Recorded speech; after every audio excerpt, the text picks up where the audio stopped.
Hello दोस्तों, मैं गुलशन यादव आप सभी का स्वागत करता हूं आपके अपने यूट्यूब चैनल पर जिसका नाम है जीवीएस क्लासेस। जीवीएस क्लासेस यानी मेरे भाई आपका अगर स्टेनोग्राफर बनने का सपना है तो यहां से आपका पूरा होगा। तो जैसा कि मेरे दोस्तों आपको पता है कि आप सभी का एसएससी स्टेनोग्राफर 2024 का फॉर्म स्टार्ट हो गया है। अब फॉर्म आ गया है तो सबसे ज्यादा इंपॉर्टेंट आता है कि इसका आपका सिलेक्शन प्रोसेस क्या है और उसमें भी सबसे इंपॉर्टेंट कि इसका रिटन एग्जाम कैसा होगा। तो आपका जो एसएससी स्टेनोग्राफर का रिटन एग्जामिनेशन होगा उसका क्या पैटर्न होता है, कितने नंबर किस सेक्शन से आते हैं उसके बारे में जानेंगे और कैसे कम समय में आप अपनी तैयारी बेहतर कर सकते हैं।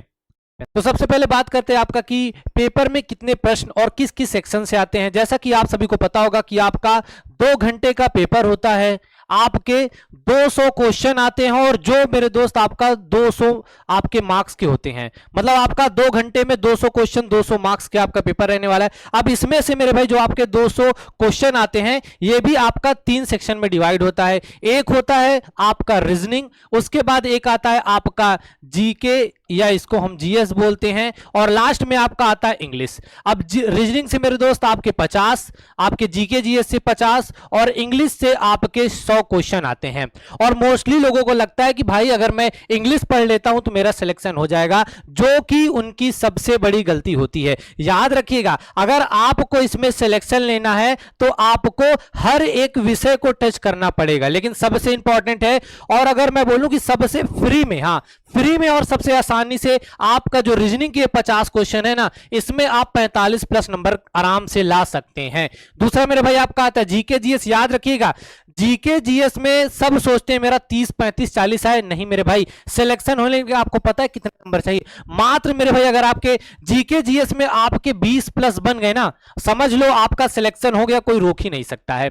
इसके बाद आती है मेरे भाई आपका इंग्लिश का। बहुत बेसिक इंग्लिश रहती है, कंप्रीहेंशन, आपका स्पॉटिंग एरर, वोकैब वगैरह। अगर इन सबको मिला के देखा जाए तो अगर आप नहीं भी पढ़े हो, अगर पहली बार भी थोड़ा बहुत ध्यान दोगे तो इसमें बड़े आराम से मेरे भाई आप 75 प्लस नंबर खींच सकते हैं। अब बोलोगे सर 75, 20 और 45 यहां तो मिलके आप तीनों को ऐड करोगे मेरे दोस्तों आपका लगभग 140 प्लस नंबर बनेगा और इतने में बड़े आराम से आपका एग्जाम निकल जाएगा, चाहे आपका सी हो चाहे आपका डी हो। और उसके बाद आपको पता है आपका नॉर्मलाइजेशन भी होने वाला है। तो ये मेरे भाई आपका एग्जाम पैटर्न था। अब डिटेल सिलेबस क्या होगा ये आपको एक अगली वीडियो आएगी जिसमें आपका रीजनिंग का है ना दोस्त, ये मैं आपको पूरा कराऊंगा। 50 नंबर की रीजनिंग है, मात्र आपकी 30 दिन की क्लास और 10 प्रीवियस ईयर पेपर। अगर आप इतना साथ में कर लेते हैं तो 45 से नीचे किसी का आपका नंबर नहीं आने वाला है मेरे भाई। ये सिंपल से आपका था रिटन का कि रिटन का आपका किस सेक्शन से कितने नंबर आते हैं। ये मेरे भाई आपका टोटल था कि कहां से आप कितने नंबर खींच सकते हैं, कौन कौन से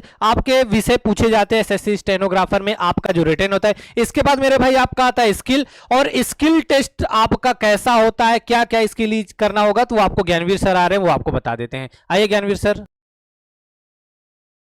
hello friends, welcome to GVS classes.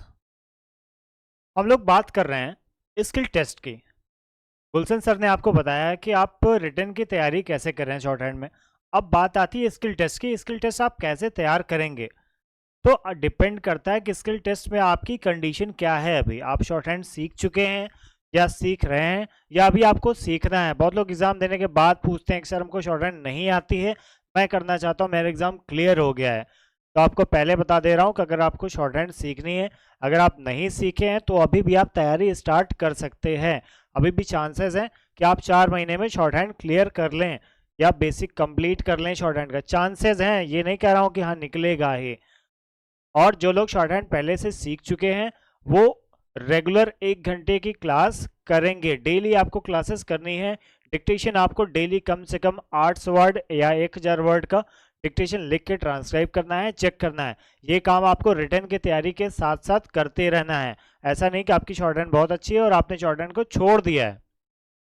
Exam के बाद आप मत देखिएगा कि कितना टाइम मिल रहा है कितना टाइम नहीं मिल रहा है, ठीक है। तो स्किल टेस्ट की तैयारी आपको इसी तरह से करनी है कि आप अगर शॉर्ट हैंड सीखे हुए हैं तो आपको कंटिन्यू रखनी है। अगर आप नहीं सीखे हुए हैं तो आप हमारे चैनल पे भी लाइव क्लासेस करके सीख सकते हैं। आपको गूगल मीट पे रेगुलर क्लासेस प्रोवाइड की जाती हैं और ट्रेंड किया जाता है।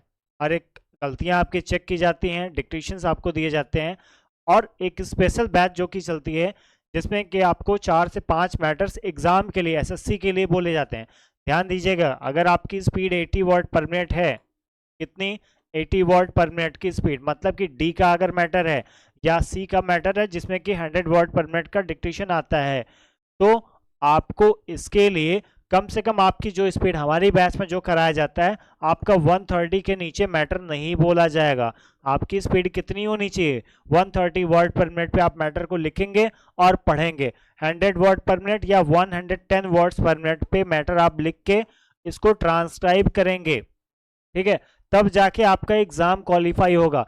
आपके मैटर्स में फ्लक्चुएशन होना चाहिए। आप प्रोग्रेसिव मैगजीन करेंगे, कैलाश चंद्रा भी करेंगे वॉल्यूम 20 से 24 के बीच में, और साथ ही साथ आपको अलग अलग मैटर्स भी लिखने हैं, जिससे कि आपको कोई अगर हार्ड वर्ड बोल दिया गया तो आप उसको मैनेज कर लें। गलतियां लोग कहाँ पे करते हैं कि हार्ड वर्ड लिखने के चक्कर में लोग बाकी सारे वर्ड्स को छोड़ देते हैं, स्किप कर देते हैं। तो ये काम आपको बिल्कुल भी नहीं करना। जो आउटलाइन आपको आती है बिल्कुल भी उसको नहीं छोड़ना है, इसीलिए आपका सिलेक्शन नहीं हो पाता है, जो लोग फेल हो जाते हैं शॉर्ट हैंड में, ठीक है। ये कैसे सही होगा, जब आपकी कॉपियां चेक होंगी, आप जो मैटर लिखेंगे, आप जैसे 110 पे लिखे, या जिनको 80 का एग्जाम देना है वो कम से कम 100 वर्ड पर मिनट पे मैटर को लिख के ट्रांसक्राइब कर रहे हैं, तो उनकी कॉपी चेक होगी। कॉपी चेक होने के बाद बताया जाएगा क्या करेक्शंस है, कैसे इसको रेक्टिफाई करें या कैसे इसको इम्प्रूव करें। स्पीड और एक्यूरेसी दोनों ही आपको मेंटेन करनी है।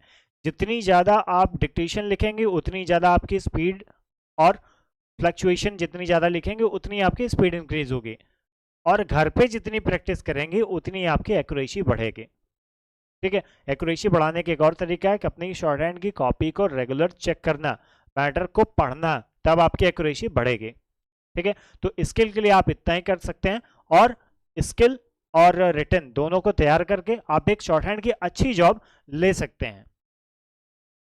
तो आज के लिए बस इतना ही, मिलते हैं आपको नेक्स्ट वीडियो में। Thanks for watching.